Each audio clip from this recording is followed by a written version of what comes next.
La Pedemontana rimane senza il commissario Vernizzi, all'appello manca 1,5 milioni per il completamento.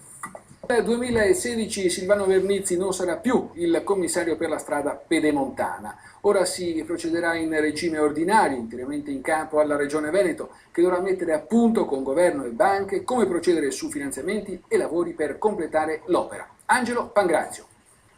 Era nell'aria. A Veneto Strade è arrivata la telefonata di Luca Zaia.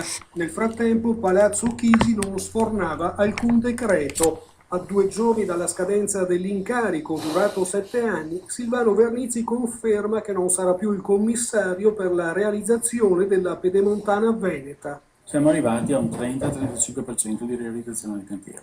Questo è lo stato di quello che abbiamo fatto, con opere tecnologicamente molto importanti ultimate, come la Galleria di Sant'Urbano, come il Ponte su Brenta, come il Ponte sul Lastico, come diversi sottopassi ferroviari. Poi aggiunge: chiudere i cantieri oggi sarebbe una follia, in quanto sarebbe veramente un disastro ambientale, ma poi sarebbe una figura, diciamo, una perdita di credibilità per lo Stato e per la Regione incolmabile. Forse tanti che hanno parlato a favore della fine della gestione commissariale non sanno cosa vuol dire realizzare un'opera di questo genere e sicuramente non sanno cosa fa un commissario. Parole queste che l'ingegnere Polesano rivolge al parlamentare PD Roger De Menec. Ora tocca al concessionario, la regione, al vigilante, il governo e alle banche tracciare il nuovo percorso per il completamento dei 95 chilometri tra Montecchio e Spresiano.